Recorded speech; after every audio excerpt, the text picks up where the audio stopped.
చెప్పి అధికారంలోకి వచ్చి ఏంటయా 9 నెలల నుంచి కూడా చూస్తున్నాము, ఒకటి కూడా నెరవేర్చట్లేదు, మీరు చెప్పిన హామీలన్నీ కూడా ప్రస్తావనే చేయట్లేదు అని ఎవరైనా ప్రశ్నిస్తే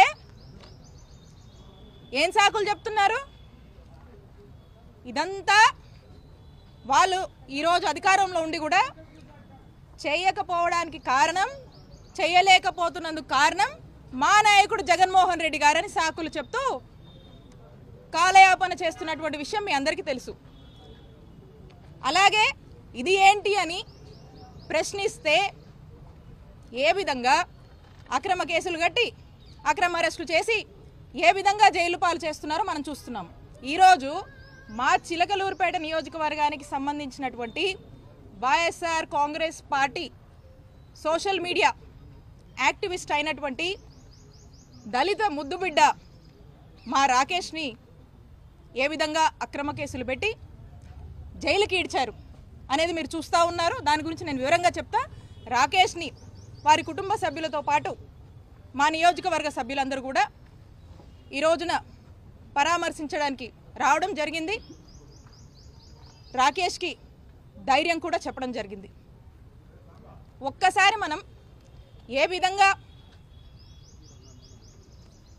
కూటమి ప్రభుత్వం వచ్చాక చక్కటి అందమైన కట్టుకథల్ని ఏ విధంగా అల్లి అక్రమ కేసులు పెట్టి జైళ్ల పాలు చేస్తున్నారని చూస్తే ఈ రాష్ట్రంలోనే ఈ రాకేష్ అరెస్ట్ కానీ రాకేష్ని జైల్లో పెట్టడం అనేది ఒక కేస్ స్టడీ అనేది మనం చూడొచ్చు. ఎందుకంటే దీని గురించి మీకు ఇన్ షార్ట్ నేను చెప్తాను. ఇక్కడ భాష అనే అతనితో ఎమ్మెల్యే పత్తిపాటి పుల్లారావు ఒక కంప్లైంట్ ఇప్పిస్తాడు. ఎమ్మెల్యే పుల్లారావు డైరెక్షన్లో కంప్లైంట్ ఏమని ఇప్పిస్తారంటే 6/3/2025 అంటే 6th మార్చ్న రాత్రి సుమారు 9 గంటల సమయంలో ఈ భాష కళామందర్ సెంటర్ మీదుగా వెళ్తుంటాడు. అప్పుడు వెళ్తున్నప్పుడు దారిలో ఈ దొడ్డ రాకేష్ గాంధీ, ఫణీంద్ర నాగిశెట్టి, దామిశెట్టి రామకోటేశ్వరరావు ఈ ముగ్గురు కూడా నలుపు రంగు డ్యూక్ బైక్ పైన వచ్చి నన్ను అడ్డుకొని అబ్యూజివ్ వర్డ్స్ని మెన్షన్ చేశారు. ఆ వర్డ్స్ నేను మెన్షన్ చేయట్లేదు ఇక్కడ అని మాట్లాడి అతన్ని ఏదో ఇష్టం వచ్చినట్టుగా మాట్లాడి ఈ ముగ్గురు కూడా ఈ భాష అనే అతన్ని చుట్టుముట్టి అందులో ఈ దొడ్డ రాకేష్ గాంధీ ఈ భాష ఫోన్ ఇవ్వమని ఇవ్వకపోతుంటే రాకేష్ గాంధీ జోబులో ఉన్నటువంటి కత్తిని తీసి ఆ కత్తి మడతబెట్టి తీసి అలాగే ఇతనితో పాటు ఉన్నటువంటి రాకేష్తో ఉన్నటువంటి ఫణీంద్ర అలాగే దామిశెట్టి కోటేశ్వరరావు వీళ్ళు కూడా చిన్నపాటి కర్రలు పట్టుకొని ఉండి ఈ భాష మీద అతను సెల్ ఫోన్ ఇవ్వమని, ఇవ్వకపోతే అతను గొంతు మీద కత్తి పెట్టి డీప్గా థ్రెటన్ చేసి అతన్ని చంపుతానని ఆ మాదిరిగా మాటలు మాట్లాడి బెదిరించి ఈ భాష జోబులో ఉన్నటువంటి ఐటెల్ బ్లూ కలర్ ఫోన్ చెప్పాడు. దీని ఐఎంఈ నంబర్స్, ఫోన్ నంబర్స్ ఇందులో ఇచ్చాడు. ఇక ఈ ఫోన్ని రాకేష్ గాంధీ తీసుకున్నాడని ఈ ముగ్గురు కూడా రాకేష్ గాంధీ, ఫణీంద్ర, ఈ కోటేశ్వరు ఈ ముగ్గురు కూడా ఈ భాషని అబ్యూజివ్గా ఇష్టం వచ్చినట్టు బెదిరించి తనని చంపే ప్రయత్నం చేశారని, దాంట్లో భాగంగా అటుగా ఆ పక్క నుంచి వస్తున్నటువంటి పిల్లికోటి, పఠాన్ సమదు, మధుమాల రవి వీళ్ళంతా ఈ జవాజీ బుచ్చిబాబు వీళ్ళంతా కూడా అక్కడి నుంచి చూసి అక్కడి నుండి వాళ్ళు పరారైనట్టుగా ఈ కథ అంతా అల్లారు. నేను అడుగుతా ఉన్నా పోలీసుల్ని, ఈ కేసు కట్టినటువంటి సిఐని, ఇదంతా నిజమా? ఇదంతా నిజమా అని నేను సిఐని అడుగుతా ఉన్నాను. అంటే ఈ మధ్యకాలం మనం చూస్తూ ఉన్నాము ఏమనంటే BNS 111 సెక్షన్ ఆర్గనైజ్డ్ క్రైమ్ కింద సోషల్ మీడియా వాళ్ళ మీద కేసులు పెడితే కోర్టు వీళ్ళ మీద చివాట్లు పెడుతుంది వీళ్ళకి. అందుకని ఇక ఇదైతే కోర్టు ఒప్పుకోవట్లేదు కాబట్టి బెయిలబుల్ సెక్షన్స్ అయితే పెడితే కష్టము, నాన్ బెయిలబుల్ సెక్షన్స్ పెట్టాలని 308 కట్టాడు ఈ సిఐ. ఈ 308 అంటే ఏంటంటే ఎక్స్టార్షన్ సంబంధించి అంటే డీప్గా థ్రెటన్ చేసి భయప్రాంతులకు గురి చేసి అని చెప్పి దాదాపుగా హత్య యత్నం చేశాడన్నట్టుగా ఇదైతే నాన్ బెయిలబుల్, ఈ సెక్షన్లు పెడితే రాకేష్ని ఫిక్స్ చేయొచ్చు అనేటువంటి ఒక ఉద్దేశంతో ఈ సెక్షన్లు పెట్టడానికి అల్లినటువంటి అందమైన కట్టుకథ ఇది. అయితే దీంట్లో వాస్తవాలు చూస్తే, వాస్తవాల్లోకి మనం కనుక వెళ్తే 9 గంటలకి కళామందిర్ సెంటర్ చిలుకూరుపేటలో ఇది జరిగింది అని చెప్పి ఈ కట్టుకథ అల్లారు. దీనికి సాక్షాత్తం ఆధారాలు ఉన్నాయి. ఏమనంటే ఈ 9 గంటలకి ఇక్కడ చూడండి, ఈ 9 గంటలకి రాకేష్ అనే వ్యక్తి విజువల్స్, ఇతను గుంటూరు ఇంట్లో ఉన్నాడు. 9 గంటలకి ఇగో సీసీ ఫుటేజ్లో టైమింగ్ కూడా ఉంది చూడండి. 9 గంటలకి గుంటూరులో ఉన్నాడు. 9 గంటలకు గుంటూరులో ఉన్నటువంటి సాక్ష్యాధారాలు ఇవి. అంటే 9 గంటలకు గుంటూరులో ఉన్నాడు, కళామందిర్ సెంటర్కి ఎట్లా రీచ్ అవుతాడు, కళామందిర్ సెంటర్లో ఎలా తేలుతాడు? ఇదే కాదు, ఈ ముందు రోజు లేడు. ఈ కూటమి ప్రభుత్వం ఏర్పడ్డాక 9 నెలల నుంచి తనను రకరకాలుగా హింసిస్తున్నారని చెప్పి ఈ అబ్బాయి బయట ఉంటున్నాడు. అండ్ ఆ ముందు రోజు కూడా ఆ అబ్బాయి గుంటూరులోనే ఉన్నాడు. పైగా ఆ 2 రోజుల్లో కూడా నేను పాల్గొన్నటువంటి కార్యక్రమంలో, నేను అటెండ్ అయినటువంటి మీటింగ్స్లో మాతో పాటే ఫాలో అయ్యాడు. అలాగే ఇందులో మెన్షన్ చేసినటువంటి మరొకరు ఫణీంద్ర, ఈ ఫణీంద్ర నాగిశెట్టి అనేవాడు 9 అప్పుడు సెలూన్లో హెయిర్ కట్లో ఉన్నాడు.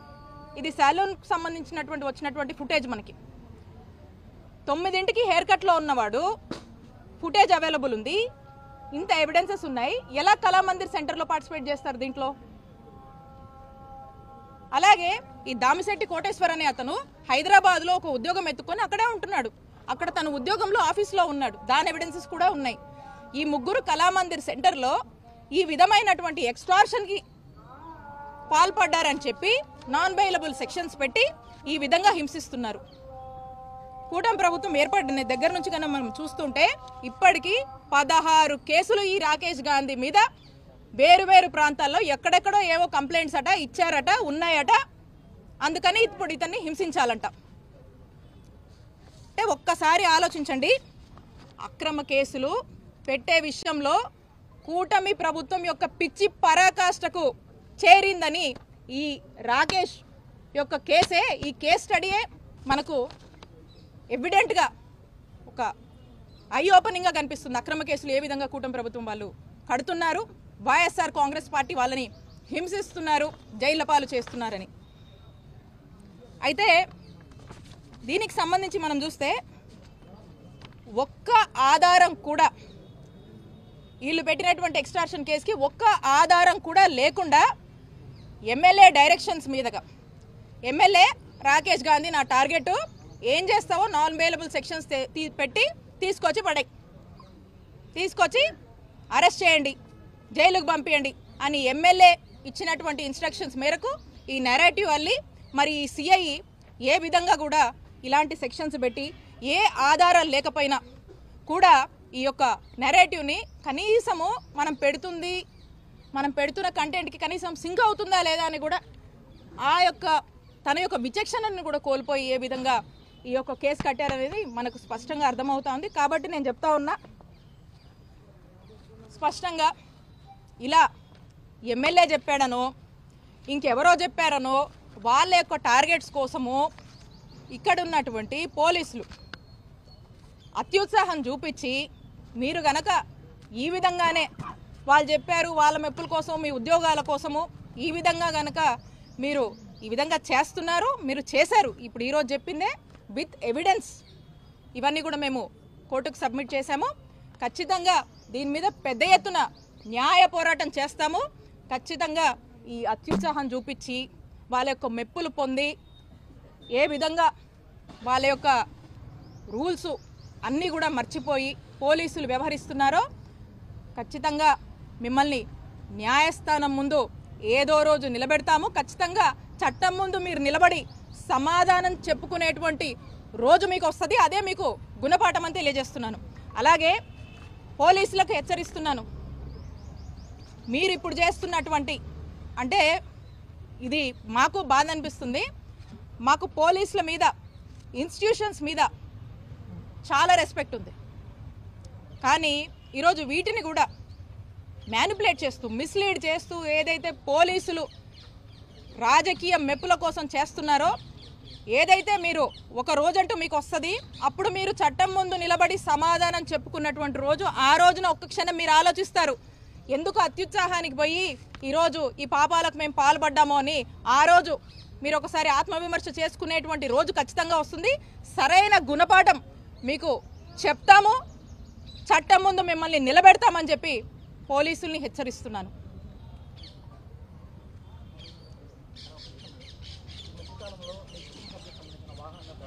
ఎస్,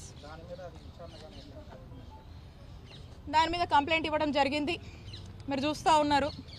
ఇదే కాదు, టోటల్గా నా మీద, మా కుటుంబ సభ్యుల మీద ఏ విధంగా వరుసబెట్టి ఈ కూటమి ప్రభుత్వం ఏర్పడ్డాక ఏ విధంగా వాళ్ళు టార్గెట్ చేస్తూ ముందుకు వెళ్తున్నారో మీరు చూస్తూ ఉన్నారు.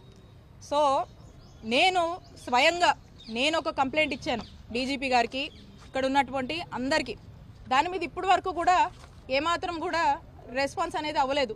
దాని మీద ఇంకా కూడా ఏమాత్రం స్పందించలేదు. మరి ఇలాంటివి అయితే మాత్రం స్పందించడానికి వాళ్ళకి చాలా టైం ఉంది. సో కాబట్టి ఖచ్చితంగా న్యాయ పోరాటం చేస్తాము. డే విల్ కమ్ డెఫినెట్గా.